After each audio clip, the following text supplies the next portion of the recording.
Hangover 2 बोलती किताब। प्रीतम ने अपनी विवशता प्रकट की।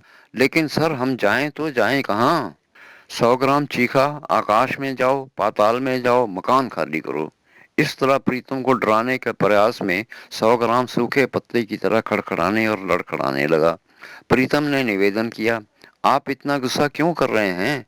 आप बैठिए तो सही, मैं आपके लिए कोल्ड ड्रिंक लेके आता हूँ। और एक कुर्सी उसके पास लाया, लेकिन 100 ग्राम बैठा नहीं, खड़ा फड़फड़ाता रहा और फिर से अपना राग अलापने लगा। मैं अकेला कोल्ड ड्रिंक नहीं पी सकता, मकान खाली करो। ऐसे लग रहा था उसे खड़े रहने में मुश्किल हो रही है। हमसे अनजाने में कोई गलती हो गई है तो माफ कर दीजिए, आप तो देवता स्वरूप हैं, पूजनीय हैं। कहते हुए प्रीतम उसके पांव पर झुक गया और उसका पांव पकड़ लिया। उसकी देखा देखी बुद्धू ने भी उसका दूसरा पांव पकड़ लिया। 100 ग्राम झटके खाते खाते जोर से लड़खड़ाया और कुर्सी पर बैठ गया। प्रीतम हाथ जोड़कर प्रार्थना करने लगा, आप इतना क्रोध ना करें। यूट्यूबर के इश्क 1000 पृष्ठों में फैला एक महा उपन्यास है। इसमें 20 कहानियां हैं। आप इनमें से किसी भी कहानी पर वीडियो बनाना चाहें तो अनुमति ले सकते हैं। स्क्रीन प्ले, शूटिंग व एडिटिंग में भी सहायता चाहिए तो संपर्क कर सकते हैं। ओम कुमार 9811166943। बुद्धू भी उसका साथ देने लगा और बोला, आप अपना मूड खराब ना करें, ये आपकी सेहत के लिए अच्छा नहीं है। प्रीतम को मूड सुधारने वाली गोली की याद आई तो वह झटके से उठा और हरी गोली उठा लाया और दोनों हाथ जोड़कर उससे अनुरोध करने लगा, ये इंपोर्टेड गोली है, कल ही अमेरिका से आई है। आर्नोल्ड श्वार्ज़नेगर इसे खाकर बॉडी बिल्डर बना था। आप भी ट्राई कीजिए, आपकी सेहत भी अच्छी हो जाएगी। 100 ग्राम ने गोली लेकर उस पर लपेटा कागज उतारा, गोली मुंह में डाल ली और चिंघाड़ा, मुझे गोली देने की कोशिश मत करो, मकान खाली करो। प्रीतम ने पुनराग्रह किया, आप गोली तो चूसिए, बहुत मीठी है। और हाथ जोड़कर कहने लगा, आप कहें तो जितने पैसे हमारे घर में पड़े आपको दे देते हैं, आप कुछ मीठा खा लेना। 100 ग्राम बोला, पैसा दे दो, मिठाई खा लूंगा, लेकिन मकान खाली करो, मकान खाली करो।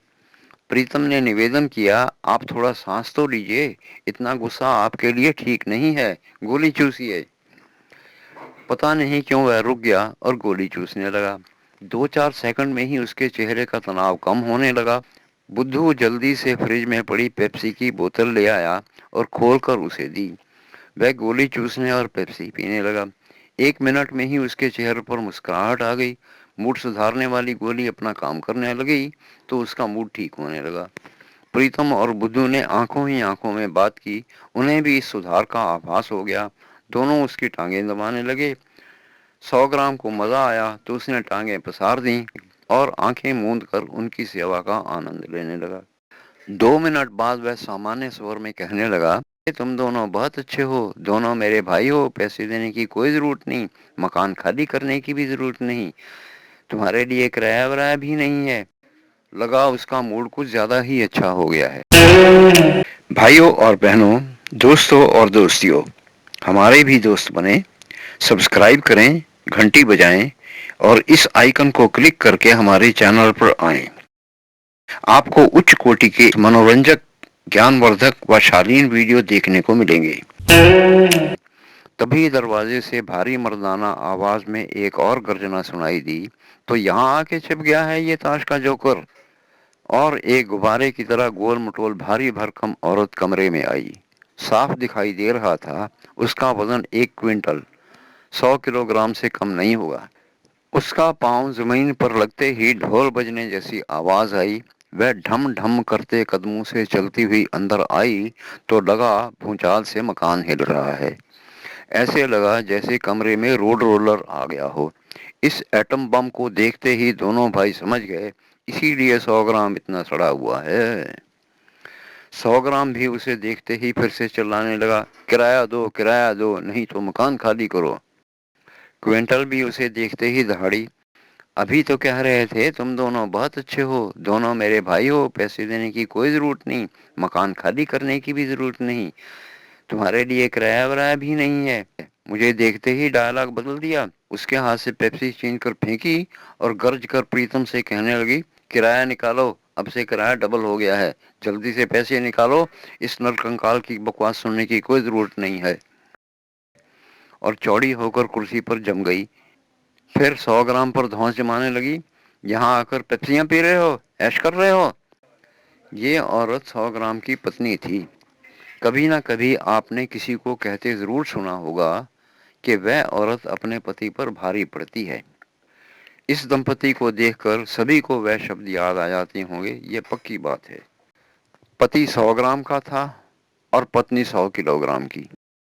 कहते हैं जोड़ियां ऊपर से बनकर आती हैं, लेकिन इस तरह की जोड़ियां देखकर तो लगता है ऊपर बैठे हुए जोड़ियां बनाने वालों को मर्दों से कोई पुरानी दुश्मनी है। तभी तो दुबले मर्द को मोटी और छोटे मर्द को बड़ी औरत ठूंस देते हैं। क्विंटल 100 ग्राम को घूरते हुए गर्जने लगी, मकान खाली करो, मकान खाली करो। 100 ग्राम ने डरी और मरी आवाज में जवाब दिया, कर आया हूँ। और प्रीतम के पास आकर उसे कसकर लपेट लिया और ऐसे चूमने लगा जैसे किसी लड़की को चूम रहा हो। मैं सभी को इन सभी कहानियों की नाट्य रूपांतर सीरीज में अभिनय करने के लिए आमंत्रित करता हूँ। इच्छुक संपर्क करें। क्विंटल उससे कहने लगी, तुम्हें नहीं कह रही, तुम कहीं नहीं जा सकते, तुम मेरी प्रॉपर्टी हो। और उसे प्रीतम से अलग करने की कोशिश की तो वह प्रीतम से और चिपक गया। क्विंटल ने अपनी शक्ति का प्रयोग करके दोनों को अलग किया और लगभग 100 ग्राम के ऊपर चढ़कर डिक्लेयर किया, मैं इनको कह रही हूँ। और वह इन दोनों भाइयों की तरफ मुड़ी।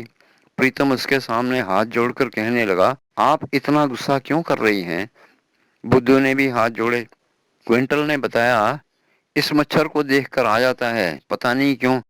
और 100 ग्राम को घूरते हुए गर्जने लगी, मकान खाली करो, मकान खाली करो। 100 ग्राम उसके गुस्से की परवाह ना करते हुए फिर प्रीतम को चूमने लगा। प्रीतम उससे बचने के प्रयास में छटपटाने लगा, लेकिन 100 ग्राम छोड़ने को तैयार नहीं था। वह उसे पागलों की तरह चूमे जा रहा था। गोली का असर कुछ ज्यादा ही हो गया था। प्रीतम ने छटपटाते हुए नम्रता पूर्वक क्विंटल से निवेदन किया, हम समय पर मकान खाली कर देंगे, आप गुस्सा ना करें। उसकी देखा देखी बुद्धू ने भी हाथ जोड़कर वैसी ही शक्लें बनानी शुरू कर दी। क्यों गुस्सा ना करूं। क्विंटल पहले की तरह भड़की। जबरदस्ती 100 ग्राम को पकड़कर प्रीतम से अलग किया और उसे दूर धकेल कर पूरी धौंस प्रीतम पर केंद्रित करके बोली, मकान खाली करो, मकान खाली करो। प्रीतम ने और भी नम्रता से निवेदन करते हुए हाथ जोड़े और कहा, आप बहुत सुंदर हैं, बहुत प्यारी हैं, आप गुस्सा क्यों कर रही हैं, आप तो कभी गुस्सा नहीं करती। क्विंटल ने अपनी सफाई दी, तुम ठीक कहते हो, मैं गुस्सा नहीं करती, लेकिन इस मच्छर ने मेरा मूड खराब कर दिया है, मकान खाली करो, मकान खाली करो। 100 ग्राम चाहे 100 ग्राम का था, लेकिन पति था। उसने पत्नी पर अपना प्रभुत्व प्रमाणित करने के प्रयास में उसे बीच में रोका, लेकिन नम्रता से, भगवान, तुम आराम से बैठी रहो, मैं बात कर रहा हूँ। क्विंटल ने उसके हाथ में टॉफी का रैपर देखा तो चिंगाड़ी, टॉफियां खा रहे हो। और उसे धक्का दिया। छोटा सा 100 ग्राम उसके धक्के से दूर कमरे की नुक्कड़ में जा गिरा। उठकर बोला, मुझ पर इतना गुस्सा क्यों करती हो, इसने दी है। और उसने प्रीतम की तरफ इशारा करके उसके सर पर अपना आरोप मढ़ा, इसने दी और तुमने खा ली, मुझसे क्यों नहीं पूछा, अब तुम बीच में टांग मत अड़ाना। क्विंटल उसे डांट कर प्रीतम पर धौंस जमाने के लिए दहाड़ी, मकान खाली करो, मकान खाली करो, टॉफी खिलाओ। 100 ग्राम का अपनी पत्नी पर तो जोर चला नहीं, उसने बुद्धू को धक्का देकर अपना काम चला लिया। प्रीतम ने क्विंटल के सामने गिड़गिड़ाकर निवेदन किया, हमसे अनजाने में जो भी गलती हो गई है उसे माफ कर दीजिए, गुस्सा ना करें। क्विंटल ने अपना रिकॉर्ड बजाना चालू रखा, तुमसे कोई गलती नहीं हुई, मकान खाली करो, टॉफी खिलाओ, मकान खाली करो, टॉफी खिलाओ।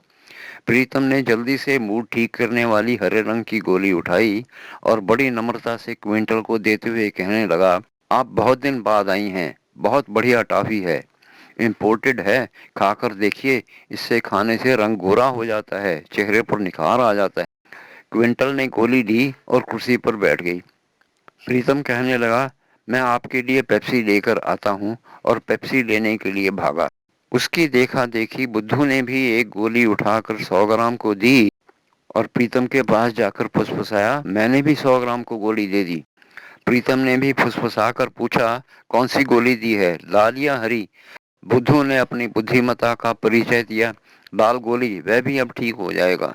प्रीतम ने डरते हुए 100 ग्राम की तरफ देखा, वह गोली मुंह में डाल रहा था। प्रीतम बुद्धू से कहने लगा, तुम मरवाओगे, तुमने उसे मूड खराब करने वाली गोली दे दी है। वह पहले से ही गुस्से में आसमान पर चढ़ा हुआ था, अब इसे और गुस्सा आएगा, भगवान ही बचाए। और बुद्धू को होशियार किया, सावधान रहना, प्यार से संभाल लेना, कहकर पेप्सी लेकर क्विंटल के पास गया और प्रेम पूर्वक आग्रह किया, आप मुंह मीठा कीजिए। क्विंटल ने गोली मुंह में डाली और गुर्राई, कर लेती हूँ, लेकिन तुम मकान खाली करो, मकान खाली करो। बुद्धू ने भी एक पेप्सी ले जाकर 100 ग्राम को दी और कहा, आप मुंह मीठा कीजिए। 1 मिनट गोली चूसने के बाद 100 ग्राम के मूड में फर्क आने लगा, लेकिन कुछ बेरुखी से कहने लगा, कर लिया, लेकिन मकान खाली करो, मकान खाली करो। प्रीतम ने क्विंटल से निवेदन किया, आप आराम से बैठिए, पेप्सी पीजिए। क्विंटल ने पेप्सी लेकर घूंट भरा और शेरनी की आवाज में चिंघाड़ी, बहुत ठंडी है, मकान खाली करो, मकान खाली करो। बुद्धू ने भी प्रीतम की नकल की और 100 ग्राम से निवेदन किया, आप आराम से बैठिए, पेप्सी पीजिए। 100 ग्राम ने भी लेकर घूंट भरा और पत्नी की नकल में चीखा, बहुत ठंडी है, मकान खाली करो, मकान खाली करो। प्रीतम ने क्विंटल से प्रार्थना की, आप आराम से पेप्सी पीजिए, आप जब कहेंगे मकान खाली कर देंगे, आप गुस्सा ना करें। बुद्धू नकल करने के लिए प्रीतम को निहार रहा था। प्रीतम ने इसे दूर हट जाने का इशारा किया तो बुद्धू नुक्कड़ में जाकर खड़ा हो गया। क्विंटल पर मूड ठीक करने वाली गोली का असर होना शुरू हो गया और उसके मूड में फर्क आने लगा। उसने पेप्सी का घूंट पिया, उसकी आवाज कुछ नर्म हो गई, लेकिन उसने अपना डायलॉग जारी रखा, बहुत ठंडी है, गुस्सा नहीं करूंगी, मकान खाली करो, मकान खाली करो। प्रीतम उसके सामने घुटनों के बल बैठ गया, आप आराम से पीजिए, आपका अपना मकान है, अपनी पेप्सी है, हम भी आपके अपने हैं। और उसका हाथ पकड़कर एक पुराना गाना गाने लगा, एहसान तेरा होगा मुझ पर, मुझे पलकों की छाँव में रहने दो। क्विंटल पर मूड ठीक करने वाली गोली का असर और बढ़ा। उसके चेहरे पर थोड़ी मुस्कुराहट प्रकट हुई और वह प्रीतम का रोमांटिक गाना सुनने पर ध्यान देने लगी। मूड थोड़ा और नरम हुआ तो वह उसका रोमांटिक अंदाज देखकर लुढ़क गई। मुस्कुराती हुई कहने लगी, मैं कब मना कर रही हूँ, ये तो इस सूखे 100 ग्राम ने रट लगा रखी है, मकान खाली करो, मकान खाली करो। कहते हुए क्विंटल ने अपना दुपट्टा प्रीतम के सर पर डाला और उसका सर अपनी छाती से लगाकर प्यार से पुचकारते हुए कहने लगी, तुम तो बहुत अच्छे हो, जवान हो, हैंडसम हो। और 100 ग्राम की तरफ इशारा करके कहने लगी, तुम इस सूखे करेले से तो कहीं अच्छे हो, ये तो किसी काम का नहीं, तुम मकान खाली ना करो, तुम मकान खाली ना करो। भाइयों, बहनों, मित्रों, प्रेमियों और प्रेमिकाओं, इससे आगे की कहानी अगली बार। यूट्यूबर प्रीतम की आगे की कहानी इससे भी कहीं ज्यादा मनोरंजक है। आपने इस सीरीज की कहानी दूरदर्शन का प्रेमी सुनी या पढ़ी? अगर नहीं तो अभी चलाकर सुने। उस तरह की प्रेम कहानी आपने आज तक ना सुनी होगी ना पढ़ी होगी, ये मेरी शर्त है।